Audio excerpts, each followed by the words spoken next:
अस्सलाम वालेकुम। प्रोग्राम जुर्म अंजाम के साथ मैं हूं मुजाहिद शेख। आज के जुर्म अंजाम में हम आपको जुर्म की ऐसी कई दास्तानों का जिक्र करते हुए एक ऐसी दास्तान सुनाएंगे कि थाना बदामी बाग की हदूद में एक शख्स पर शूटर्स के ज़रिए कातलाना हमला किया जाता है, लेकिन वो बाल बाल बच जाता है और शूटर्स के ज़रिए शहर लाहौर में कत्ल करवाने की वारदातें रोज़ ब रोज़ तेज़ी के साथ बढ़ती जा रही हैं। और अगर इस तरह की शूटर्स के ज़रिए कत्ल की वारदातें होती हैं तो पुलिस फिर क्या इक़दाम करती है। जैसा कि बदामी बाग के इलाके में दो शूटर एक नौजवान पर कातलाना हमला करते हैं।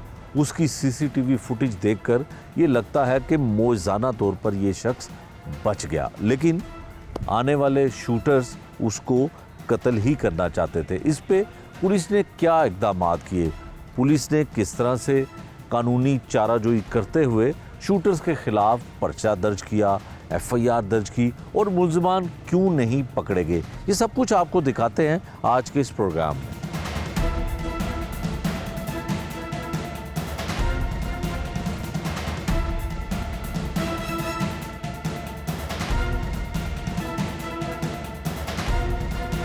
प्रोग्राम के आगाज़ में जिस तरह हमने आपको बताया कि शहर लाहौर में शूटर्स के ज़रिए किसी को डराना हो, किसी को धमकाना हो या कत्ल करवाना हो, ये एक मामूल की बात अब बनती जा रही है। लाहौर के हर इलाके में, हर पुलिस स्टेशन में शूटर्स जो हैं वो दनदनाते फिरते हैं और कत्ल व गारत का बाज़ार गर्म किए हुए हैं। पुलिस इस हवाले से कुछ भी नहीं कर पा रही है। एक वीडियो आपको हम दिखाते हैं जिसमें सबसे पहले उस वीडियो में आपको देख के एक खौफ की फ़ज़ा उस इलाके में पैदा होती है कि दो मोटरसाइकिल सवार शूटर एक शख्स के ऊपर हमला करते हैं। ये वो स्क्रीन पर आप देख भी सकते हैं कि सीसीटीवी फुटेज है जिसमें इतनी करीब से फायरिंग की जाती है कि वो मौज़ाना तौर पर नौजवान जो है वो बच जाता है। लेकिन फुटेज को देखकर यही लगता है कि जिस तरह से तेज़ी के साथ फायरिंग की गई, जिस तरह गोलियाँ बरसाई गई उस नौजवान के ऊपर, तो उसका बचना जो है वो किसी मौजज़े से कम नहीं होगा। अब आपको उस नौजवान की तस्वीर दिखाते हैं, शक्ल दिखाते हैं जिस पे ये कातलाना हमला होता है।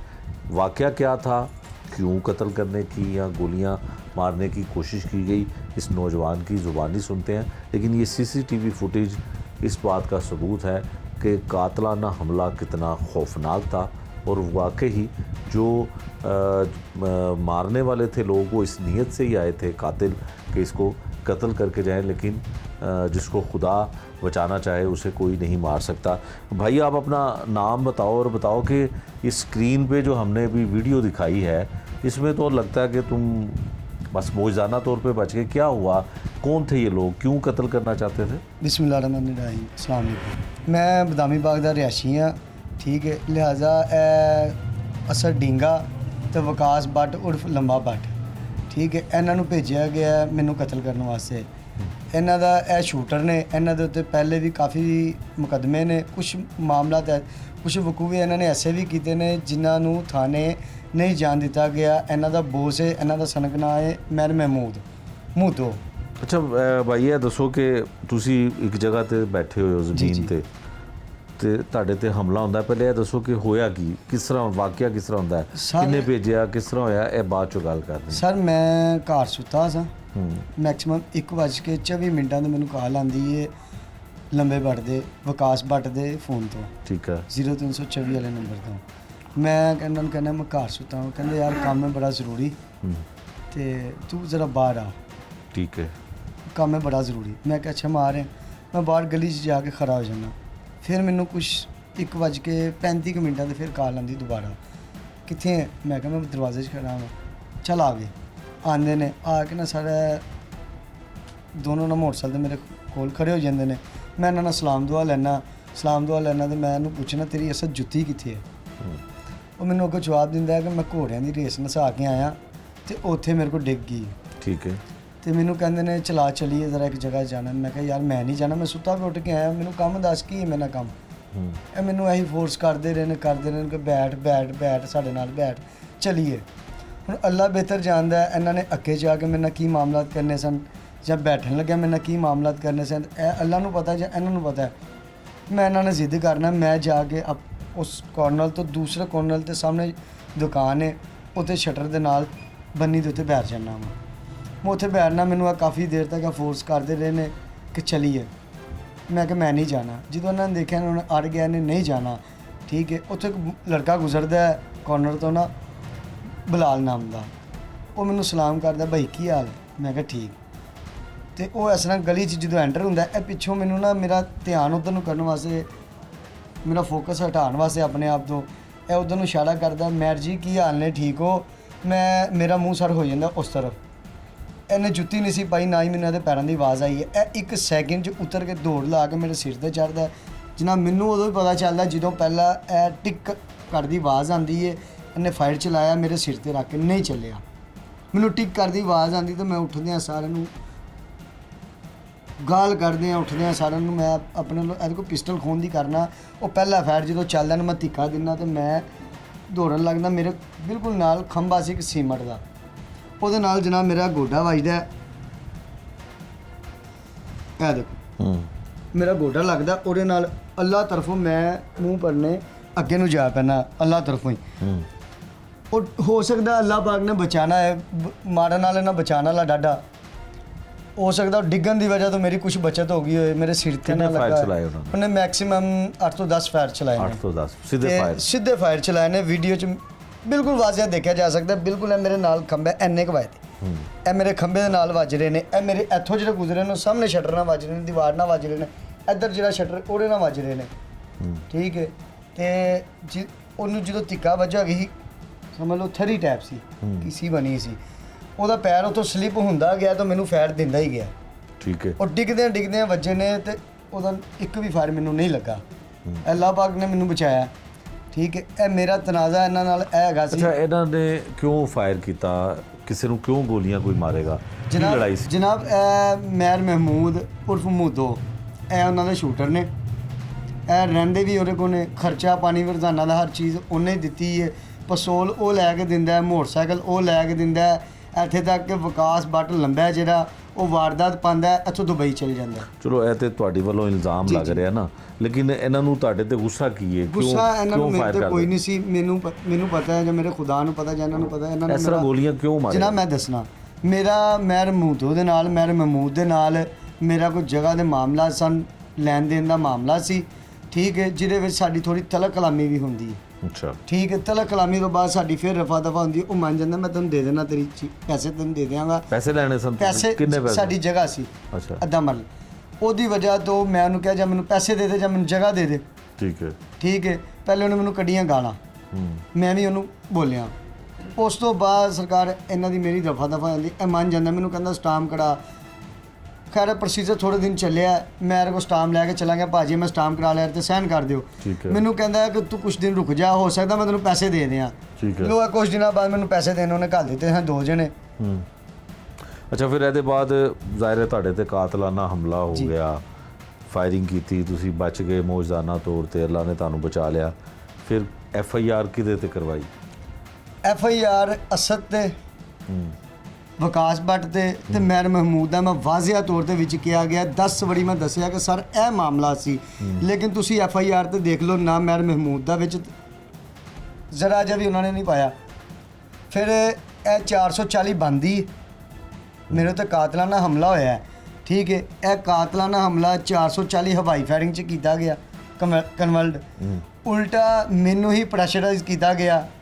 ਚਲੋ ਪੁਲਿਸ ਦੀ ਤਰਫੋਂ ਕਿਹਨੇ ਕੀਤਾ? ਪੁਲਿਸ ਮੈਨੂੰ ਉੱਥੇ ਜਿਹੜੇ ਮਹਿਮੂਦ ਕੋ ਆ ਕੇ ਖਰਚਾ ਲੈ ਕੇ ਜਾਂਦੇ ਨੇ। ਕੌਣ?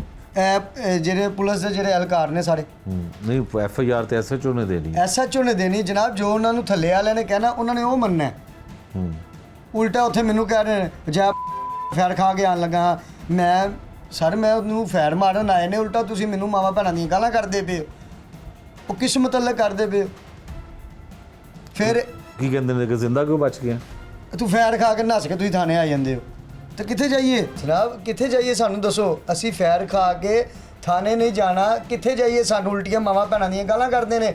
ਚਲੋ ਫੈਰ ਖਾ ਕੇ ਤੁਸੀਂ ਥਾਣੇ ਆ ਜਾਂਦੇ ਹੋ, ਉਸ ਨਾਲ ਤੁਹਾਡੀ ਆਕਰ ਨਹੀਂ ਮਾਰ, ਜੇਬ 'ਚ ਤੁਹਾਡੇ ਕੋਲ ਰੁਪਈਆ ਨਹੀਂ ਗਾ, ਔਰ ਰੁਪਈਏ ਲੈ ਕੇ ਜਾਈਏ ਜਾਂ ਲਾਸ਼ ਲੈ ਕੇ ਆਪਣੀ ਜਾਈਏ ਉੱਥੇ? ਜਨਾਬ ਇਹ ਕੱਲ ਵੀ ਆਏ ਨੇ ਮਹਿਰ ਮਹਿਮੂਦ ਦੇ ਇੱਥੇ ਸ਼ੈਂਪੂ ਵਾਲੀ ਨਜਾਇਜ਼ ਫੈਕਟਰੀ ਖੋਲੀ ਏ, ਉੱਥੇ ਵੈਸਲੀਨ ਬਣਾਉਂਦਾ ਹੈ, ਸ਼ੈਂਪੂ ਬਣਾਉਂਦਾ ਹੈ, ਸਾਬਣ ਬਣਾਉਂਦਾ ਹੈ, ਠੀਕ ਹੈ। ਤੇ ਕੱਲ ਆਏ ਨੇ ਮੁਲਾਜ਼ਮ 6-7, ਨਹੀਂ ਤੇ ਮੇਰੀ ਗਲੀ 'ਚ 3-4 ਕੈਮਰੇ ਲੱਗੇ ਨੇ, ਤੁਸੀਂ ਇਹ ਫੋਟੋ ਕਢਾ ਸਕਦੇ ਹੋ, ਇਹਨਾਂ ਨੂੰ ਪੁੱਛ ਸਕਦੇ ਹੋ ਕੀ ਲੈਣ ਆਏ ਨੇ। ਕੱਲ ਆਏ ਨੇ ਉਹਦੇ ਫੈਕਟਰੀ ਗਿਆ ਕਿ ਜਣਾ ਬਕਾਇਆ ਬਾਹਰ ਖਲੋਤੇ ਨੇ, ਕੁਝ ਸਾਨੂੰ ਪ੍ਰੈਸ਼ਰਾਈਜ਼ ਕੀਤਾ ਜਾ ਰਿਹਾ ਕਿ ਅਸੀਂ ਥਾਣੇ ਨਾ ਜਾਈਏ, ਠੀਕ ਹੈ। ਪਹਿਲੇ ਵੀ ਕਾਫੀ ਮਾਮਲਾ ਐਸੇ ਹੋਏ ਨੇ, ਕਾਫੀ ਜਗ੍ਹਾ ਤੇ ਬੱਟ ਨੇ ਤੇ ਡੀਂਗੇ ਨੇ ਗੋਲੀ ਚਲਾਈ ਅਸਰ ਨੇ, ਠੀਕ ਹੈ, ਜਿਨ੍ਹਾਂ ਨੂੰ ਥਾਣੇ ਤੱਕ ਨਹੀਂ ਜਾਣ ਦਿੱਤਾ ਗਿਆ। ਅੱਛਾ ਮੈਨੂੰ ਇਹ ਦੱਸੋ ਕਿ ਪੁਲਿਸ ਦੇ ਵੱਡੇ ਅਫਸਰ ਵੀ ਨੇ, ਐਸਪੀ ਕੋਲ ਵੀ ਤੁਸੀਂ ਜਾ ਸਕਦੇ ਸੋ, ਡੀਏਜੀ ਕੋਲ ਵੀ ਜਾ ਸਕਦੇ ਸਰ ਦੇਖੋ ਜੀ, ਉਹ ਸਿਆਣੇ ਕਹਿੰਦੇ ਨੇ ਮੱਝਾਂ ਦੀਆਂ ਭੈਣਾਂ ਹੁੰਦੀਆਂ ਨੇ, ਸਾਨੂੰ ਇਹ ਵਰਦੀ ਵਾਲੇ ਇਹ ਸੁਣਾਉਂਦੇ ਪਏ ਨੇ ਤੇ ਅੱਗੇ ਜਾਵਾਂਗੇ ਹੋ ਸਕਦਾ ਉਹ ਚਪੇੜਾ ਮਾਰਨ। ਨਹੀਂ ਆਈਜੀ ਜਾਓ ਫੜ ਉਹ ਭਾਈ ਸੀਸੀਪੀਓ ਦੇਖੋ ਦੇ ਦਰਵਾਜ਼ੇ ਖੁੱਲੇ ਨੇ, ਡੀਏਜੀ ਆਪਰੇਸ਼ਨ ਕਹਿੰਦਾ ਸਰ ਜੇ ਮੇਰੀ ਗੱਲ ਸੁਣੋ, ਫਰਕ ਕਹਿਣਾ ਕਿ ਇਹ ਜੇ ਥੋੜੇ ਖਾ ਰਹੇ ਨੇ ਬਹੁਤੇ ਖਾਣਗੇ ਇਹਨਾਂ ਕੋ, ਅਸੀਂ ਨਹੀਂ ਖਵਾ ਸਕਦੇ, ਅਸੀਂ ਮਾਰੇ ਜੀ ਹਾਂ, ਅਸੀਂ ਫੈਰ ਵੀ ਖਾਵਾਂਗੇ, ਅਸੀਂ ਉਲਟਾ ਆਪਣੇ ਤੇ ਪਰਚਾ ਵੀ ਕਰਾਵਾਂਗੇ, ਅਸੀਂ ਗਾਲਾਂ ਵੀ ਖਾਵਾਂਗੇ। ਤੇ ਫਿਰ ਇਨਸਾਫ ਕਿਸ ਤਰ੍ਹਾਂ ਮਿਲੇਗਾ? ਇਨਸਾਫ ਸਰ ਜੀ ਉਦੋਂ ਹੀ ਮਿਲਣਾ ਹੈ ਕਿ ਜਦੋਂ ਅਗਲੇ ਘਰ ਜਾਣਾ ਹੈ, ਉੱਥੇ ਨਾ ਪੈਸਾ ਚੱਲਣਾ ਹੈ, ਨਾ ਕੋਈ ਰਿਸ਼ਵਤ ਚੱਲਣੀ ਹੈ, ਨਾ ਕਿਸੇ ਦਾ ਕੋਈ ਤਲਕ ਚੱਲਣਾ ਹੈ, ਠੀਕ ਹੈ। ਲਿਹਾਜ਼ਾ ਇਹ ਲੈ ਕੇ ਆਪਣੇ ਧੀਆਂ ਪੁੱਤਰਾਂ ਨੂੰ ਖਵਾਉਂਦੇ ਨੇ, ਉਹ ਧੀ ਫਿਰ ਕੋਈ ਨਾ ਕੋਈ ਹਰਕਤ ਕਰਦੀ, ਉਹੀ ਪੁੱਤਰ ਕੋਈ ਨਾ ਕੋਈ ਹਰਕਤ ਕਰਦਾ, ਰੱਬ ਐਸ ਨਹੀਂ ਪੂਰੇ ਕਰਦਾ, ਹੋਰ ਕਿਸੇ ਤਰੀਕੇ ਨਾਲ ਲੱਤ ਮਾਂ ਨਹੀਂ ਟੁੱਟਦੀ ਹੁੰਦੀ, ਧੀਆਂ ਪੁੱਤਰਾਂ ਦੇ ਵਿੱਚੋਂ ਬਾਹਰ ਨਿਕਲਦੇ ਨੇ। ਤੇ ਹੁੰਦੇ ਤੁਹਾਨੂੰ ਲਿਹਾਜ਼ਾ ਸਰ ਜਾਨ ਦਾ ਖਤਰਾ ਵੀ ਹੈ ਸਰ, ਅਗਰ ਦੇਖੋ ਮੈਨੂੰ ਜਾਨ ਦਾ ਖਤਰਾ ਕੋਈ ਗੱਲ ਨਹੀਂ, ਮੈਂ ਕਤਲ ਹੋਇਆ ਮੈਨੂੰ ਕੁਝ ਹੋਇਆ, ਮੈਂ ਵਾਜ਼ਿਹ ਤੌਰ ਤੇ ਔਨ ਕੈਮਰਾ ਕਹਿ ਰਿਹਾ, ਅਗਰ ਮੈਨੂੰ ਕੁਝ ਹੋਇਆ ਮੇਰੀ ਜਾਨ ਦਾ ਜ਼ਿੰਮੇਦਾਰ ਮਹਿਰ ਮਹਿਮੂਦ ਹੋਏਗਾ, ਦੂਸਰੇ ਬੰਦੇ ਨਾਲ ਮੇਰਾ ਕਿਸੇ ਨਾਲ ਕੋਈ ਤਨਾਜ਼ਾ ਨਹੀਂਗਾ। ਅੱਛਾ ਫਿਰ ਉਹਦੇ ਬਾਅਦ ਹੁਣ FIR ਹੋ ਗਈ, ਇਨਵੈਸਟੀਗੇਸ਼ਨ ਵਾਲਿਆਂ ਨੇ ਗ੍ਰਿਫਤਾਰ ਕਰ ਲਿਆ ਉਹਨਾਂ ਨੂੰ? ਨਹੀਂ ਕੀਤਾ ਜੀ। ਕਿਉਂ ਨਹੀਂ ਕੀਤਾ? ਉਹਨਾਂ ਨੂੰ ਪੁੱਛੋ, ਅਸੀਂ ਕਿਸੇ ਨੂੰ ਦੱਸੀ। ਤੁਹਾਨੂੰ ਕੀ ਕਹਿੰਦੇ ਨੇ ਪੁਲਿਸ ਵਾਲੇ? ਸਾਨੂੰ ਉਹਨਾਂ ਨੇ ਸਾਨੂੰ ਇਹੀ ਕਹਿੰਦੇ ਜੇ ਚੱਲ ਸਾਨੂੰ ਉਹਨਾਂ ਨੇ ਹੋਰ ਕੀ ਕਹਿਣਾ। ਇੰਚਾਰਜ ਇਨਵੈਸਟੀਗੇਸ਼ਨ ਕੋ ਗਏ ਹੋ? ਉਹ ਮੇਰੀ ਮੁਲਾਕਾਤ ਨਹੀਂ ਉਹਨਾਂ ਨਾਲ ਹੋਈ, ਮੈਂ ਵੀ ਗਲਤ ਬਿਆਨੀ ਕਰ ਦਿਆਂ। ਅੱਛਾ ਕਿਹਦੇ ਕੋਲ ਗਏ ਹੋ ਫਿਰ? ਮੈਂ ਗਿਆ ਉੱਤੇ ਥੱਲੇ, ਪਹਿਲੇ ਉਹਨਾਂ ਨੇ ਜਿਨ੍ਹਾਂ ਨੇ ਰਪਟ ਲਿਖੀ ਮੇਰੀ, ਠੀਕ ਹੈ, ਉਹਨਾਂ ਨੇ ਸਰ ਉੱਤੇ ਇਨਵੈਸਟੀਗੇਸ਼ਨ ਵਾਲਿਆਂ ਕੋਲ ਭੇਜਿਆ। ਇਨਵੈਸਟੀਗੇਸ਼ਨ ਵਾਲੇ ਹੈਗੇ ਨੇ ਨਦੀਮ ਜਾਂ ਨਈਮ ਸਾਹਿਬ ਨੇ, ਠੀਕ ਹੈ। ਮੈਨੂੰ ਨਾ ਸਹੀ ਤਰ੍ਹਾਂ ਉਹਨਾਂ ਦਾ ਮਾਈਂਡ 'ਚ ਨਾ ਨਾਮ ਨਹੀਂ ਜ਼ਿਹਨ 'ਚ ਹੈਗਾ, ਨਈਮ ਜਾਂ ਨਦੀਮ ਉਹਨਾਂ ਦਾ ਨਾਮ ਹੈ, ਠੀਕ ਹੈ। ਉੱਤੇ ਇਨਵੈਸਟੀਗੇਸ਼ਨ ਵਾਲੇ ਜਿਹੜੇ ਜਿਨ੍ਹਾਂ ਕੋਲ ਮੇਰਾ ਕੇਸ ਹੈ, ਠੀਕ ਹੈ, ਉਹਨਾਂ ਨੇ ਮੈਨੂੰ ਬੁਲਾਇਆ, ਉਹਨਾਂ ਨੂੰ ਸਾਰਾ ਮੈਂ ਮਾਮਲਾ ਦੱਸਿਆ। ਸਰ ਤੁਸੀਂ ਇਹ ਵੀਡੀਓ ਵੇਖ ਕੇ ਜਾਂ ਜਿਹੜੇ ਵੱਡੇ ਅਫਸਰਾਨ ਨੇ ਮੇਰੇ ਪਾਸੇ ਕਾਬਲੇ ਇੱਜ਼ਤ ਨੇ, ਠੀਕ ਹੈ, ਕਿਉਂਕਿ ਮੈਂ ਮਾਰਾ ਜੀ ਹਾਂ, ਮੈਂ ਕੁਝ ਸੱਚ ਬੋਲਣ ਦੀ ਜਾਂ ਕੋਈ ਗੱਲ ਕਰਨ ਦੀ ਕੋਸ਼ਿਸ਼ ਕਰਾਂਗਾ ਨਾ ਮੈਨੂੰ ਦਬਾ ਦਿੱਤਾ ਜਾਏਗਾ। ਲਿਹਾਜ਼ਾ ਸਰ ਮੇਰੀ ਇਹੀ ਅਪੀਲ ਹੈ ਹਰ ਬੰਦੇ ਅੱਗੇ, ਹਰ ਅਫਸਰ ਅੱਗੇ ਕਿ ਲਿਹਾਜ਼ਾ ਮੇਰੇ ਨਾਲ ਇਨਸਾਫ ਕੀਤਾ ਜਾਏ, ਇੱਕ ਵਾਰੀ ਇਹ ਵੀਡੀਓ ਦੇਖੀ ਜਾਏ, ਠੀਕ ਹੈ। ਇਹਨਾਂ ਦੇ ਰਿਕਾਰਡ ਚੈੱਕ ਕੀਤੇ ਜਾਣ, ਜਿਹੜੇ ਰਿਕਾਰਡ ਨਹੀਂ ਬਣ ਸਕੇ, ਜਿਨ੍ਹਾਂ ਨੂੰ ਥਾਣੇ ਨਹੀਂ ਜਾਣ ਦਿੱਤਾ ਗਿਆ, ਮੈਂ ਵਜ਼ਾਹਤ ਕਰਾਂਗਾ ਉਹਨਾਂ ਦੀ, ਉਹ ਕਿਹੜੇ ਲੋਕ ਨੇ ਜਿਨ੍ਹਾਂ ਨੂੰ ਥਾਣੇ ਤੱਕ ਨਹੀਂ ਜਾਣ ਦਿੱਤਾ ਗਿਆ। ਅੱਛਾ ਦੱਸੋਗੇ ਅਗਰ ਤੁਹਾਡੀ ਕੋਈ ਇੱਥੇ ਸੁਣਵਾਈ ਨਹੀਂ ਕਰ ਰਿਹਾ ਪੁਲਿਸ ਵਾਲਾ, ਤੇ ਇੱਥੇ ਦਾ MPA MNA ਕੌਣ ਹੈ? ਸਰ ਜਿਹੜਾ ਵੀ MNA MPA ਹੈਗਾ ਉਹ ਤੇ ਪੈਸੇ ਵਾਲੇ ਦੀ ਸੁਣੇਗਾ, ਮਾੜੇ ਬੰਦੇ ਦੀ ਕੌਣ ਸੁਣੇਗਾ? ਨਹੀਂ ਯਾਰ ਕਿਸ ਤਰ੍ਹਾਂ ਹੋ ਸਕਦਾ? ਵੋਟ ਤੇ ਤੁਸੀਂ ਪਾਉਂਦੇ ਹੋ ਨਾ ਸਰ, ਵੋਟ ਪਾਣੇ ਆ ਤਾਂ ਉਸ ਤੋਂ ਬਾਅਦ ਮੇਰੀ ਗੱਲ ਸੁਣੋ, ਵੋਟ ਤੇ ਇਹੀ ਪਾਇਆ ਗਜ਼ਾਲੀ ਨੂੰ, MPA ਗਜ਼ਾਲੀ ਭੱਟ ਸਾਹਿਬ ਨੇ ਗਜ਼ਾਲੀ ਨੂੰ ਪਾਇਆ ਸੀ, ਉਸ ਤੋਂ ਬਾਅਦ ਅਲੀਮ ਖਾਨ ਨੂੰ ਪਾਇਆ ਸੀ।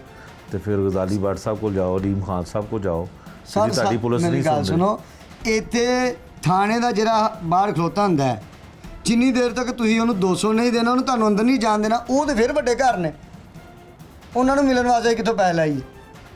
ਜਾਂ ਪਹਿਲੇ ਆਪਣਾ ਇੱਕ ਅੱਧਾ ਗੁਰਦਾ ਵੇਚਾਂਗੇ, ਫਿਰ ਅਸੀਂ ਪਰਚਾ ਕਢਾ ਲਾਂਗੇ, ਉਹ ਨਹੀਂ ਸਾਡਾ ਪਰਚਾ ਹੋ ਸਕਦਾ ਜਨਾਬ।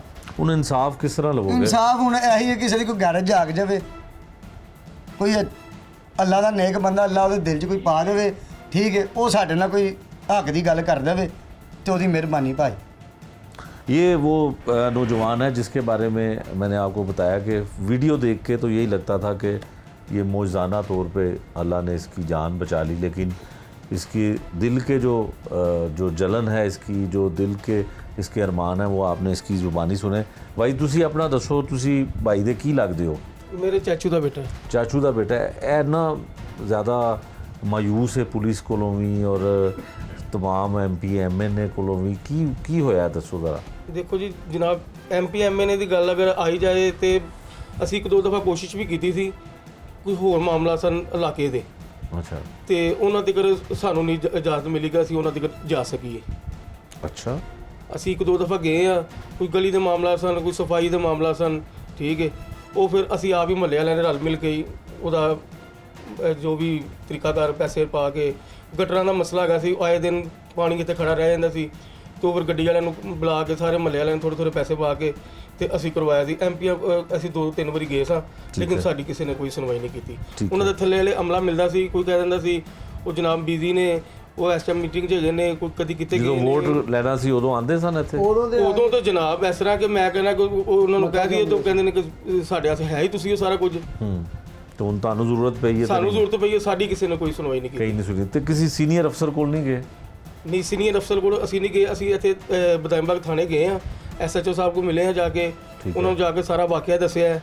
ਉਹਨਾਂ ਨੇ ਸਾਡੇ ਕੰਮ ਦੇ ਮੁਤਾਬਕ ਉਹਨਾਂ ਨੇ ਕੁਝ ਵੀ ਨਹੀਂ ਅੱਛਾ, ਕੀ ਹੋਣਾ ਚਾਹੀਦਾ ਸੀ? ਦੇਖੋ ਐਫਆਈਆਰ ਤੇ ਹੋ ਗਈ, ਕੀ ਤੁਹਾਡੀ ਮੈਰਿਟ ਤੇ ਜੋ ਫੈਸਲਾ ਹੋਣਾ ਚਾਹੀਦਾ ਹੈ, ਕੀ ਮੈਰਿਟ ਹੋਣਾ ਚਾਹੀਦਾ ਸੀ ਤੁਹਾਡੇ ਨਜ਼ਦੀਕ? ਕੀ ਮੈਰਿਟ ਹੈ? ਸਾਡੇ ਨਜ਼ਦੀਕ ਇਹੀ ਮੈਰਿਟ ਹੈਗਾ ਕਿ ਜਿਨ੍ਹਾਂ ਨੇ ਇਹ ਕੰਮ ਕਰਵਾਇਆ ਹੈ ਤੇ ਜਿਨ੍ਹਾਂ ਨੇ ਇਹ ਕੰਮ ਕੀਤਾ ਹੈ ਉਹਨਾਂ ਨੂੰ ਫੜਿਆ ਜਾਵੇ, ਉਹਨਾਂ ਨੂੰ ਸਜ਼ਾ ਦਿੱਤੀ ਜਾਵੇ।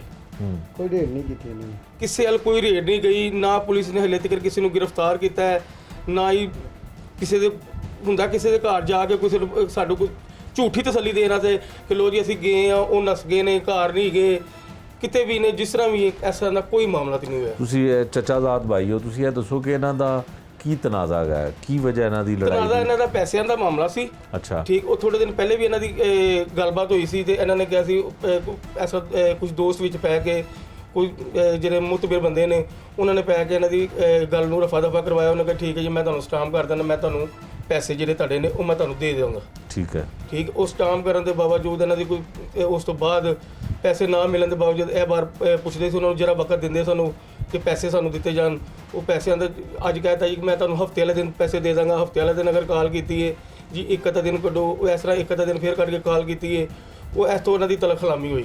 ਠੀਕ ਹੈ, ਤਲਖਲਾਮੀ ਹੋਈ, ਇਹਨਾਂ ਨੇ ਇੱਕ ਦੂਸਰੇ ਨੂੰ ਬੁਰਾ ਭਲਾ ਵੀ ਕਿਹਾ। ਠੀਕ ਹੈ, ਫਿਰ ਕੋਈ 2-4 ਬੰਦੇ ਮੁਤਬਰ ਵਿੱਚ ਪਏ ਨੇ, ਉਹਨਾਂ ਨੇ ਇਹਨਾਂ ਦੀ ਪੈਚਅਪ ਕਰਵਾਇਆ। ਉਹਨਾਂ ਕਹੀ ਠੀਕ ਹੈ ਤੁਸੀਂ ਭਾਈ ਇਸ ਗੱਲ ਨੂੰ ਰਫਾ ਦਫਾ ਕਰੋ, ਤੁਹਾਨੂੰ ਇਹ ਮਾਮਲਾ ਤਾਂ ਹੋ ਜਾਂਦਾ।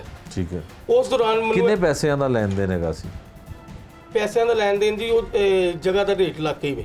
ਅੱਛਾ, ਇਹ ਪੈਸੇ ਵੀ ਡਿਸਾਈਡ ਨਹੀਂ? ਪੈਸੇ ਡਿਸਾਈਡ ਨਹੀਂ, ਜਾਂ ਅਸੀਂ ਉਹਨਾਂ ਨੂੰ ਕਹਿੰਦੇ ਜਾਂ ਸਾਨੂੰ ਸਾਡੀ ਜਗ੍ਹਾ ਦੇ ਦਿਓ ਤੇ ਜਾਂ ਸਾਨੂੰ ਪੈਸੇ ਦੇ ਦਿਓ। ਮਤਲਬ ਜ਼ਮੀਨ ਦੇ ਤਨਾਜ਼ੇ ਤੇ ਜਿਹੜਾ ਹੈ ਕਤਲੋ ਗਾਰਤ ਦਾ ਆਗਾਜ਼ ਹੋਇਆ, ਲੇਕਿਨ ਸ਼ੁਕਰ ਹੈ ਅੱਲਾ ਦਾ ਕਿ ਇਹ ਬਚ ਗਿਆ। ਇਹ ਤੇ ਅੱਲਾ ਪਾਕ ਦਾ ਲੱਖ ਲੱਖ ਵਾਰੀ ਕਰੋੜਾਂ ਵਾਰੀ ਸ਼ੁਕਰ ਹੈ। ਅਸੀਂ ਜਿੰਨਾ ਸ਼ੁਕਰ ਹੋ ਅਦਾ ਸਕਦਾ ਹੈ ਤੁਹਾਨੂੰ ਐਸਾ ਨਹੀਂ ਲੱਗਦਾ ਕਿ ਉਹ ਡਰਾਉਣ ਵਾਸਤੇ ਹੀ ਆਏ ਹੋਣ ਕਿ ਕਤਲ ਨਹੀਂ ਕਰਨਾ ਚਾਹ ਸਰ, ਰਹੇ? ਡਰਾਉਣ ਵਾਸਤੇ ਅਗਰ ਆਏ ਹੋਣ ਤੇ ਉਹ ਵੀਡੀਓ ਵਿੱਚ ਦੇਖਿਆ ਜਾ ਸਕਦਾ। ਵੀਡੀਓ ਤਾਂ ਬਹੁਤ ਖਤਰਨਾਕ ਹੈ। ਡਰਾਉਣ ਵਾਸਤੇ ਅਗਰ ਆਏ ਹੋਣ ਠੀਕ ਹੈ ਤੇ ਉਹ ਇਸ ਤਰ੍ਹਾਂ ਦਾ ਮਾਮਲਾ ਤਾਂ ਨਹੀਂ ਹੁੰਦਾ। ਅੱਛਾ, ਜਿਨ੍ਹਾਂ ਨੇ ਫਾਇਰਿੰਗ ਕੀਤੀ ਹੈ ਇਹਨਾਂ ਦੇ ਨਾਲ ਡਾਇਰੈਕਟ ਤੇ ਕੋਈ ਮਸਲਾ ਨਹੀਂਗਾ? ਨਹੀਂ, ਇਹਨਾਂ ਨਾਲ ਡਾਇਰੈਕਟ ਕੋਈ ਮਸਲਾ ਨਹੀਂ ਸੀ। ਇਹ ਸ਼ੂਟਰ ਨੇ? ਇਹ ਤੇ ਹੁੰਦੇ ਸ਼ੂਟਰ ਨੇ, ਇਹਨਾਂ ਦਾ ਡਾਇਰੈਕਟ ਕੋਈ ਮਸਲਾ ਹੀ ਕੋਈ ਨਹੀਂ ਸੀ। ਇਹਨਾਂ ਦਾ ਜਦੋਂ ਉਸ ਟਾਈਮ ਇਹਨਾਂ ਦੀ ਗੱਲ ਖਤਮ ਹੋਈ ਹੈ, ਰਫਾ ਦਫਾ ਹੋਈ ਹੈ, ਜਦੋਂ ਇਹਨਾਂ ਦੀ ਤਲਖਲਾਮੀ ਤੋਂ ਬਾਅਦ, ਉਦੋਂ ਇਹਨੇ ਸਗੋਂ ਘਰ ਆ ਕੇ ਵੀ ਦੱਸਿਆ ਜੀ ਕਿ ਮੈਨੂੰ ਉਹਨੇ ਕਿਹਾ ਸੀ ਕਿ ਚਲੋ ਠੀਕ ਹੈ, ਜਿਸ ਤਰ੍ਹਾਂ ਤੂੰ ਇਹ ਕੀਤਾ ਹੈ ਨਾ ਤੈਨੂੰ ਮੈਂ ਤਾਂ ਇੱਕ ਵਾਰੀ ਮੁੱਲ ਪਾ ਦਿਆਂਗਾ। ਅੱਛਾ, ਇਹਨੂੰ ਇਹ ਗੱਲ ਕਹੀ ਗਈ ਸੀ ਕਿ ਤੈਨੂੰ ਇਹਦਾ ਮੈਂ ਮੁੱਲ ਪਾ ਦਿਆਂਗਾ। ਠੀਕ ਹੈ, ਉਹਦਾ ਮੁੱਲ ਸਾਨੂੰ ਇਹ ਨਤੀਜਾ ਮਿਲਿਆ ਜੀ। ਹੁਣ ਇਹ ਤੇ ਅੱਲਾਹ ਪਾਕ ਦਾ ਬੜਾ ਖਾਸ ਕਰਮ ਹੈ, ਨਬੀ ਦੇ ਪਾਕ ਦੇ ਸਦਕੇ ਜਾਈਏ ਕਿ ਅੱਲਾਹ ਪਾਕ ਨੇ ਇਸ ਨੂੰ ਦੁਬਾਰਾ ਜ਼ਿੰਦਗੀ ਦਿੱਤੀ। ਮੈਂ ਤੇ ਇਹੀ ਕਹਾਂਗਾ ਕਿ ਅੱਲਾਹ ਪਾਕ ਨੇ ਇਹਨੂੰ ਦੁਬਾਰਾ ਜ਼ਿੰਦਗੀ ਦਿੱਤੀ। ਕੁਝ ਕਹਿਣਾ ਚਾਹੁੰਦੇ ਹੋ ਪੁਲਿਸ ਵਾਲਿਆਂ ਨੂੰ, ਵੱਡੇ ਅਫਸਰਾਂ ਨੂੰ? ਵੱਡੇ ਅਫਸਰਾਂ ਵਾਸਤੇ ਮੇਰੀ ਇਹੀ ਦਰਖਾਸਤ ਹੈ, ਅਪੀਲ ਹੈ, ਹੱਥ ਜੋੜ ਕੇ ਅਪੀਲ ਹੈ ਮੇਰੀ ਉਹਨਾਂ ਅੱਗੇ ਕਿ ਜਨਾਬ ਸਾਨੂੰ ਇਨਸਾਫ ਦਿੱਤਾ ਜਾਵੇ ਔਰ ਜੋ ਹੱਕ ਦਾ ਫੈਸਲਾ ਹੈਗਾ ਉਹ ਕੀਤਾ ਜਾਵੇ। ਜੋ ਸਾਡਾ ਇਨਸਾਫ ਬਣਦਾ ਹੈ, ਅਗਰ ਸਾਡਾ ਜ਼ਿਆਦਤੀ ਨਹੀਂ ਕੀਤੀ ਗਈ ਸਾਨੂੰ ਆ ਕੇ ਕਹਿ ਦੇਣ ਕਿ ਜਨਾਬ ਤੁਹਾਡੇ ਨਾਲ ਕੋਈ ਜ਼ਿਆਦਤੀ ਨਹੀਂ ਹੋਈ, ਸਾਨੂੰ ਫਿਰ ਵੀ ਆਮੀਨ ਹੈ। ਪਰ ਅੱਲਾ ਦੇ ਘਰ ਦੇ ਵਿੱਚ ਆਪ ਭੁਗਤਣਗੇ ਜੋ ਇਹਨਾਂ ਨੇ ਸਾਡੇ ਨਾਲ ਕੀਤਾ ਨਾ, ਅੱਲਾ ਪਾਕ ਇਹਨਾਂ ਦੀ ਪਾਏ। ਅੱਛਾ ਭਾਈ, ਤੁਹਾਡੇ ਨਾਲ ਵੀ ਬੜਾ ਹੋਇਆ, ਤੁਹਾਡੇ ਨਾਲ ਤੇ ਫਾਇਰਿੰਗ ਹੋਈ, ਤੁਸੀਂ ਮੌਤ ਨੂੰ ਬੜੇ ਕਰੀਬ ਤੋਂ ਦੇਖਿਆ। ਤੁਸੀਂ ਤੇ ਪੁਲਿਸ ਕੋਲੋਂ ਬਹੁਤ ਮਾਯੂਸ ਹੋ ਗਏ ਔਰ ਮਾਯੂਸੀ ਨਹੀਂ ਕਰਨੀ ਚਾਹੀਦੀ। ਤੁਸੀਂ ਕਿਸੇ ਨੂੰ ਕੁਝ ਕਹਿਣਾ ਚਾਹੁੰਦੇ ਹੋ? ਸਰ ਮੈਂ ਤਾਂ ਇਹੀ ਕਹਿਣਾ ਚਾਹਾਂਗਾ ਕਿ ਜਿਹਨੇ ਭੇਜਿਆ ਮੈਂ ਉਹਦਾ ਨਾਮ ਲੈ ਰਿਹਾ, ਪੁਲਿਸ ਵਾਲੇ ਨਹੀਂ ਲਿਖ ਰਹੇ, ਠੀਕ ਹੈ ਨਾ, ਕਿਸੇ ਉਹਦੇ ਘਰ ਰੇਡ ਕਰ ਰਹੇ ਨੇ। ਉਹਦੇ ਵਾਲਦ ਸਾਹਿਬ ਉਮੈਰ ਮਹਮੂਦੋ ਦਾ ਵਾਲਦ ਮੇਰੇ ਖਿਆਲ ਨਾਲ ਸਰ ਉਹ ਕੁਛ ਦਿਨਾਂ ਤੋਂ ਨਾ ਉਹਦੀਆਂ ਕੱਛਾਂ 'ਚ ਨਿਕਲ ਆਏ ਨੇ ਫੋੜੇ। ਉਹ ਬਾਹਾਂ ਇੱਥੇ ਕਰਕੇ ਤੇ ਇੰਜਨ ਤੁਰਦਾ, ਸਾਡੇ ਬੂਹੇ ਕਿਉਂ ਵੀ ਗੁਜ਼ਰਦਾ ਹੈ, ਠੀਕ ਹੈ। ਲਿਹਾਜ਼ਾ ਮੇਰੀ ਅਪੀਲ ਹੈ ਸਭ ਅੱਗੇ, ਤੁਹਾਡੀ ਮਿਹਰਬਾਨੀ, ਜਾਂ ਮੈਨੂੰ ਹੱਥੀਂ ਕਤਲ ਕਰਾ ਦਿਓ ਜਾਂ ਮੈਨੂੰ ਇਨਸਾਫ ਦੇ ਦਿਓ, ਜਾਂ ਮੈਨੂੰ ਬਚਣ ਦੀ ਮੇਰੇ ਦੀ ਸਜ਼ਾ ਦੇ ਦਿਓ ਤੇ ਜਾਂ ਮੈਨੂੰ ਇਨਸਾਫ ਕਰ ਦਿਓ। ਤੁਹਾਡੀ ਮਿਹਰਬਾਨੀ ਸਰ, ਮੇਰੀ ਇਹੀ ਤੁਹਾਡੇ ਅੱਗੇ ਗੁਜ਼ਾਰਿਸ਼ है, मैं और कुछ नहीं कह सकता। बदामी के इलाके में जो अफसोसनाक वाक़या पेश आता है, एक नौजवान पे कातलाना हमला होता है, उस इलाके में बड़ा खौफ व हरास फैला और जो लोग ऐनी शाहिद थे वो भी हमारे साथ मौजूद हैं, उनमें से कुछ और मोहल्लेदार भी मौजूद हैं। अच्छा जी, आप अपना नाम बताएं, आपने जब फायरिंग हुई तो देखा था, क्या क्या हुआ था? जी मैंने बाहर जब निकला तो फायरिंग हो रही थी। जब मैंने शोर मचाया, मैंने कहा ये कौन है, उन्होंने मेरी तरफ ही रख के फायर मारा। अच्छा, हाँ। तो मतलब इसको वो फायरिंग करके क्या करना चाह रहे थे, डरा रहे थे या सीधी गोलियां मार रहे थे? वो सीधी सीधी गोलियां मारी। सीधी गोलियां मार रहे थे। कौन थे वो लोग आपको? ये इधर के जो ये असद ढींगा और भट्ट, ये अच्छा। इधर के लड़के। तो मोहल्लेदारों ने मिलके कोई पुलिस को कहा नहीं कि इस तरह से ये बदमाशी और शूटर जो हैं वो सीधी लोगों को गोलियां मार रहे हैं? सबने कहा है, आए सबने कहा है। अच्छा, मगर वो अपना तो बयान पुलिस ने आपसे बयान लिया? कोई नहीं, मेरे से कोई नहीं कोई बयान नहीं लिया? नहीं। गवाही देने के लिए आप ऐसे तैयार हैं पुलिस को तैयार है। कि ज्यादती हुई इसके हाँ, साथ? ये जाती है। चले, ये ज़रा माइक दें। आप बताएं जी बुजुर्गो, ये मोहल्लेदारी है और लोगों के ऊपर सीधा गोलियां बरस रही हैं बदामी बाग के इलाके में, तो क्या हो रहा है? किधर है पुलिस और क्या कर रही है पुलिस हुकूमत? आई है इधर परसों आई है पुलिस, दो डाले वो अब इधर चुप वापस चले गए अच्छा, मौका देख के। बस तो क्या होना चाहिए, आप ज़रा को बताएं ना। होना चाहिए, ये इंसाफ होना चाहिए, इनका कोई साथ कर मदद करिए, नजायज गोली चला के इंसाफ कौन देगा? इंसाफ कानून देगा। उनके अंदर तो कानून तो उनको इंसाफ नहीं दे रहा। कानून साथ देवे सानू, ਹੁਣ ਅਸੀਂ ਕੀ ਕਰ ਸਕਦੇ ਗਰੀਬ ਬੰਦੇ ਮਹੱਲੇ ਦਾ। अच्छा, ਕੱਲ ਨੂੰ ਅੱਜ ਤੇ ਵਾਰ ਕਰਕੇ ਕੱਲ ਹੋਰ ਕਿਸੇ ਹੋ ਸਕਦਾ ਪਤਾ ਕਰਨਾ। वजह क्या है वार करने की, क्या पता चली आपको? ਇਹ ਤੇ ਹੁਣ ਕੋਈ ਇਲਮ ਨਹੀਂ, ਉਹਨਾਂ ਨੂੰ ਪਤਾ ਹੈਗਾ ਕੀ ਵਜ੍ਹਾ ਕੀ ਨਹੀਂ, ਇਹਨਾਂ ਨੂੰ ਕੀ तकलीफ होगी, की परेशानी नहीं। की तकलीफ है? अच्छा, अभी आप बताओ भाई, आप जी अस्सलाम वालेकुम। तो ना वो ये 10 मिनट पहले बैठा रहा थड़ी के हाँ। ऊपर, उसको बुलाया गया घर से बाहर आओ, चलाओ कहीं चलें। ठीक है, ये बैठा रहा। तो ना वो बाइक में बैठ रहे हैं, आपने वीडियो देखी होगी, वो बाइक में बैठ रहे हैं। ठीक जैसे है। उसने ऐसे निकाला है ना, वो आस्ता से उसके पास आया, उसने सीधा फायर कर दिया। ठीक बस है, भाई की किस्मत अच्छी है, वो बच गया, वो यूँ हो गया। ठीक है। बाकायदा शुक्र अल्हम्दुलिल्लाह, गली में कोई है नहीं था, किसी को होगा नुकसान नहीं हुआ, मगर शुक्र अल्हम्दुलिल्लाह बस बच गए हैं, भाई भी बच गए हैं। हम तो ये चाहेंगे भाई के साथ इंसाफ हो, इंसाफ भाई को होना चाहिए। इंसाफ चाहिए। बिल्कुल ठीक है। जी। और कोई बताए जी, आप बताएं जी, क्या कहना चाहते हैं? आप भी मोहल्लेदार हैं? जी अस्सलाम वालेकुम, मैं इसका मोहल्लेदार हूँ। जब ये वाक़या पेश आया तो हम सो रहे थे, अच्छा, ठीक है, और जब वाक़या पेश आया हम बाहर निकले हैं, और तो इतना अल्लाह का शुक्र है, अल्लाह ताला ने कि इसकी ज़िंदगी दे दी है। और जैसे उन्होंने फायरिंग की है तो मुझे तो नहीं लगता कि उन लोगों को छोड़ना चाहिए, इंसाफ होना चाहिए। और CM साहब से हमें गुजारिश है कि लिहाजा हमें इंसाफ दिया जाए, प्लीज़। ठीक है। आप बताएं जी, आप क्या कहना चाहते हैं जी? अस्सलाम वालेकुम जी। वासलाम। सर ये तकरीबन रात 2 बजे का वाक़या है ये। हम छत पे सो रहे थे और तकरीबन फायर हुआ है 2 बजे, तकरीबन 1:30-2 बजे। ठीक है, ऊपर से देखा है वो 2 लड़के बाइक पे बैठे हुए थे, मैंने जब देखा है ना, वो उन्होंने 5-6 फायर किए हैं दानिश के ऊपर। ठीक है, अल्लाह का शुक्र है ये बच गया, इसको लगा कोई नहीं। ठीक है। बिल्कुल सीधे फायर किए? बिल्कुल सीधे फायर किए हैं उन्होंने। वो दुकान का शटर है, दुकान में भी सुराख हैं, वो एक उधर दीवार है, सब निशान लगे हुए हैं। उन्होंने 6-7 फायर किए हैं इसके ऊपर, मगर अल्लाह का शुक्र है ये बच गया है। अल्लाह पाक ने ज़िंदगी दोबारा दी इसको। बस इन महल्लेदारों की यही है आपसे, आप ये दानिश भाई का इंसाफ चाहिए हमें। ठीक है। दानिश मौजदाना तौर पे बचा, ये तमाम अहले इलाका यहाँ पर पुलिस के हवाले से भी कहते हैं कि पुलिस इनको इंसाफ दे, और दानिश खुद भी चाहता है, जो बाल इस कातलाना हमले में बच गया, कि पुलिस उसको इंसाफ नहीं दे रही है। अहले इलाका भी इस बात पे सरापा एहतजाज हैं, मोहल्लेदार भी इस बात की गवाही देते हैं कि उसको मारने के लिए उसके ऊपर हमला किया गया, शूटर्स के ज़रिए उसके ऊपर हमला करवाया गया, लेकिन पुलिस जो है वो एक मामूली सी FIR दर्ज करके अभी तक किसी भी मुलजिम को गिरफ़्तार भी नहीं कर सकी है, ना उनको शामिल तफ्तीश किया गया। प्रोग्राम में जो हमने आपको वीडियो दिखाई, बिल्कुल मैं उस मुकाम पे मौजूद हूँ। यहाँ पर दानिश जो है वो बैठा होता है और मोटरसाइकिल सवार 2 मसल्ला जो शूटर थे वो यहाँ पे आते। ये गोलियों के निशान हैं, अगर आपको वाज़ेह तौर पे स्क्रीन पर भी दिखाई देंगे। ये एक इलेक्ट्रिशियन की दुकान है जो दिन के वक्त खुलती है और रात के वक्त जो है वो बंद होती है। और चूँकि कुछ अर्सा पहले ही यहाँ पे इलेक्शन और इंतखाबात की भी सरगर्मियाँ गर्मा गर्म यहाँ पे सियासी जो था वो पारा हाई था। ये गज़ाली भट्ट हैं, PP 146 जो है ये हल्का है। गज़ाली भट्ट साहब यहाँ पे मुस्लिम लीग नून के MPA भी हैं। जो नौजवान से बात हुई उसने भी, दानिश ने भी बताया कि वो कई दफ़ा उनसे मिलने भी गया, लेकिन MPA से उनकी मुलाकात नहीं हो सकी। उनका जो नीचे का अमला है वो उनको ज़रूर मिलता था, उनसे बात करता था, लेकिन गज़ाली भट्ट साहब उनसे मुलाकात जो है वो नहीं कर पा रहे थे, किसी मसरूफियत की वजह से होगी। ये वो सड़क है जहाँ पर रात के वक्त फायरिंग का वाक़या पेश आता है और कैमरास की मदद से, CCTV कैमरे की मदद जो है वो इनकी तमाम मुल्ज़मान की शनाख्त भी होती है और पुलिस के पास एक बड़ा सॉलिड एविडेंस जो है वो मौजूद है। लेकिन ना जाने कौन सी मजबूरियाँ या कौन सी पुलिस की ऐसी वजूहात हैं जिसकी वजह से मुल्ज़मान को अभी तक गिरफ़्तार नहीं किया जा सका।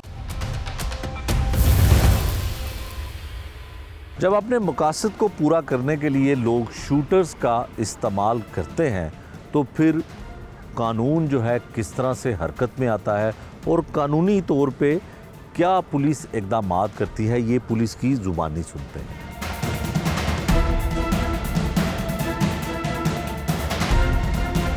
ये ट्रेंड पहले भी था, अभी भी है, बट अभी मीडिया अवेयरनेस लोगों को ज़्यादा हो गई है। हमें ये इशू आता है कि 109 की हैसियत आपको पता है क्या है। इसके अलावा जो मेन मर्डरर होता है, ओनर्स ऑफ मर्डर, तो उसी के ऊपर होता है, तो कन्विक्शन में थोड़ा सा ये प्रॉब्लम बनती है हमारे लिए। हमारे लिए इसलिए क्योंकि हम तो चाह रहे होते हैं कि जो बेसिकली जो actual brain behind the crime है उसको कन्विक्शन हो उसकी, लेकिन अनफॉर्चुनेटली वो फिर आगे फ़ैसला जो होता है वो अदालतों में होना होता है कि जो मौके पे मौजूद जिसने मर्डर किया है उसी को ही उसमें ओनर्स ऑफ मर्डर उसी पे ही आता है, ज़ाहिरी सी बात है। तो इसका अभी हम मेरे ख्याल से एक लॉ कुछ ऐसा या तो उसमें करना पड़ेगा। पुलिस में के जो बस में है या पुलिस की एक जुरिस्डिक्शन की हद तक हम इसमें जो पॉसिबल है वो हम करते हैं। आगे कन्विक्शन वाली जो बात है डेफिनेटली वो अब आती है कि कौन एट द स्पॉट मौजूद था, किसने फ़ायर किया, और जितने एविडेंसेस हैं वो फिर उसके अकॉर्डिंगली कलेक्ट किए जाते हैं। और फिर जब करवाने वाले की बात आती है, जितना एविडेंस उसके मुतालिक हमारे पास अवेलेबल होता है वो हम कलेक्ट करते हैं और उसको केस फाइल का हिस्सा बनाते हैं और जितने भी आर्गूमेंट्स प्रेजेंट करने होते हैं वो कोर्ट में किए जाते हैं।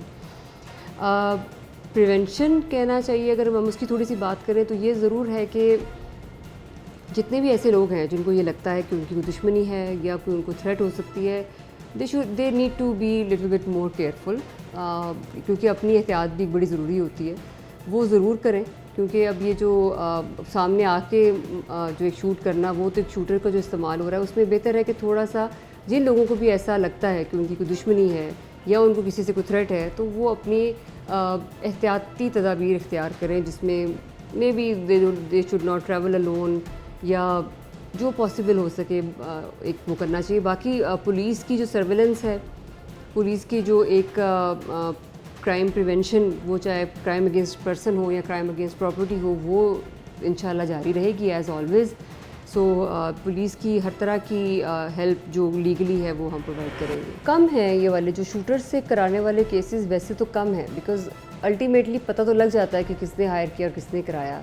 वो एक प्रॉब्लम उसके लिए भी बनती है। ऐसा नहीं है कि वो ऑल द वे बिल्कुल he would be out of the shackles of law, it's not like that. लेकिन ये ज़रूर है कि शूटर से कराने का ट्रेंड बढ़ तो नहीं रहा मैं कहूँगी, लेकिन है ज़रूर। सो इट्स कम परसेंटेज है उसकी, लेकिन जिसमें ये इशू आता है वो हमें भी क्राइम डिटेक्शन में भी इवन इशू बनता है हमारे लिए, बिकॉज शूटर्स को पकड़ना और फिर उनसे ये लिंक करना कि किसने करवाया, ये एक टीडियस टास्क होता है फॉर द पुलिस। कई बरस पहले लोग अपनी दुश्मनियां निभाने के लिए खुद कत्लो गारत करते थे। दरीना दुश्मनी का इंतकाम लोग खुद लेते थे। पिछले कुछ अरसे से दरीना दुश्मनी को निभाने के लिए लोग शूटर्स का इस्तेमाल करते हैं।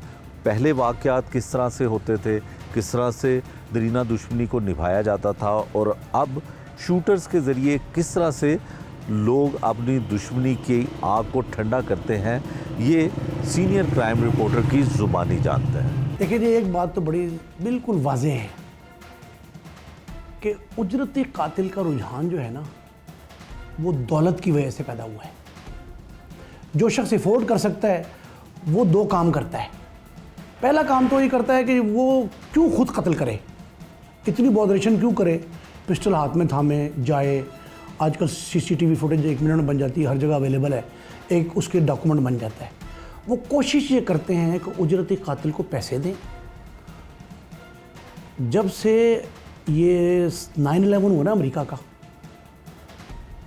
खुदकश बमबार और उजरती कातिल ये बड़ी बासानी मैसर हैं और हर जगह अवेलेबल है।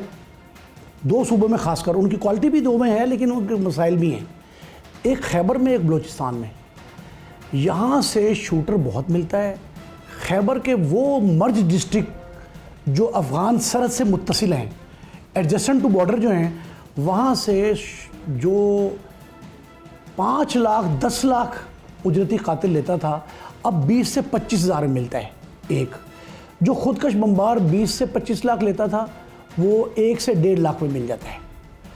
उजरती कातिल का रुझान अमेरिका के 9/11 ने, लोगों के पास ब्लैक मनी आने ने और सबसे ज़्यादा खौफ ने जन्म दिया है उजरती कातिल को।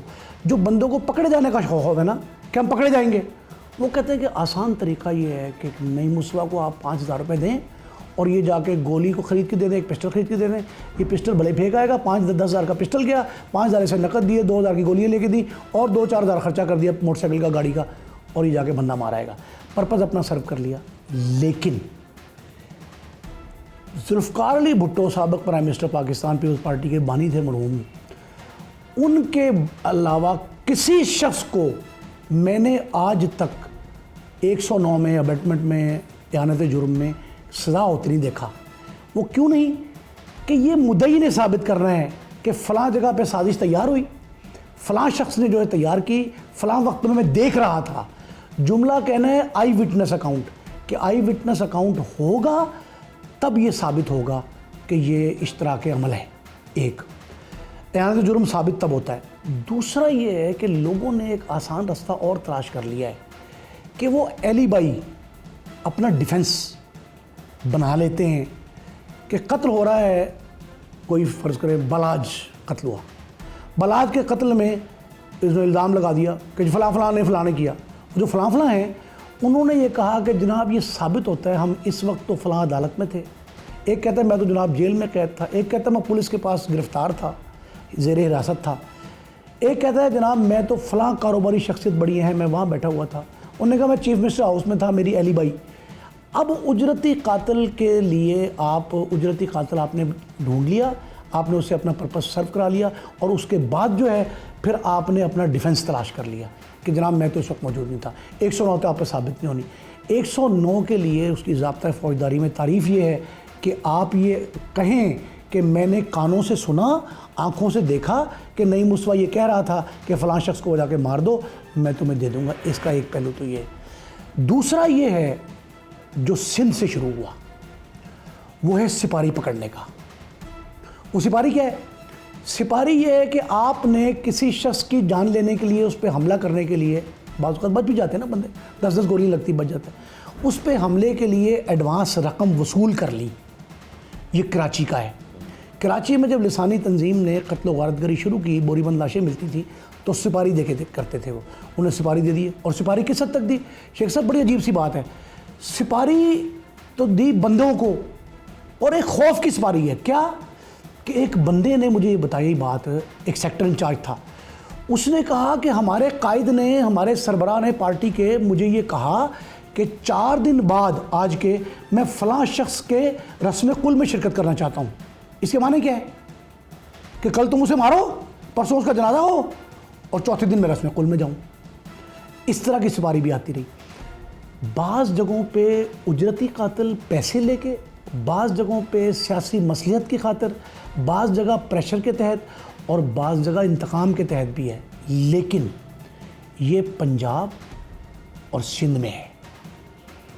उजरती कातिल का रुझान पंजाब और सिंध में ज़्यादा है एज़ कम्पेयर टू खैबर और बलूचिस्तान। खैबर और बलूचिस्तान में लोग अपने हाथ से मारते हैं और मार के भागते नहीं हैं मोस्टली। वो इंतकाम की आग इस हद तक उनमें होती है कि वो खड़े हो जाते हैं वहाँ कि जनाब हमने मारा है, पुलिस में पकड़ ले। क्यों? कि हमारी इंतकाम की आग अब सर्द पड़ गई है, हमने अपना बदला ले लिया। टीपू कत्ल होता है, उसके बेटे बालाज ने नहीं कहा कि मैं कत्ल करूंगा, अपने बाप का कत्ल का बदला लूंगा। टीपू ने कहा था कि मैं बिल्ले का कत्ल का बदला लूंगा। बालाज ने कहा कि मैं इस दुश्मनी को ख़त्म करने के लिए सुलह की तरफ जाऊंगा। सुलह तकरीबन हो चुकी थी और वो इजी था, आज़ाद फिरता था, कोई गनमैन ज़्यादा नहीं रखता था अपने साथ, 1-2 लोग। क्यों? उसने कहा था जी कि मैं बदला नहीं लूँगा। खैबर पख्तूनख्वा में 7वीं पुश्त में जो पड़पोता और लकड़ दादा का कत्ल का बदला लेने आता है ना, वो ये कहता है कि मैं इस मोहम्मदीन को मारूंगा, इस मोहम्मद खान को मारूंगा और मार के बबांगे दोहल अलल ऐलान ये कहूँगा कि मैंने इसे मारा दादा परदादा लकड़ दादा के कत्ल का बदला लेने के लिए। पंजाब में जो रिवायत है ना, ये 2 तरीक़ों पड़ी पंजाब में। नंबर 1, दुश्मनदारी का बदला लिया जाता है गर्मी के मौसम में। लोग हाइपर होते हैं, जज्बात उभर रहे होते हैं और तैश में आके वो इंतकाम, छोटी सी बात पे इंतकाम ले लेते हैं। बाप दादा का ना लें, घर की लड़ाई का फौरी ले लेते हैं, मियाँ बीवी को, बीवी मियाँ को, ये हो जाता है। दूसरा, जब गंदम की फसल कटती है,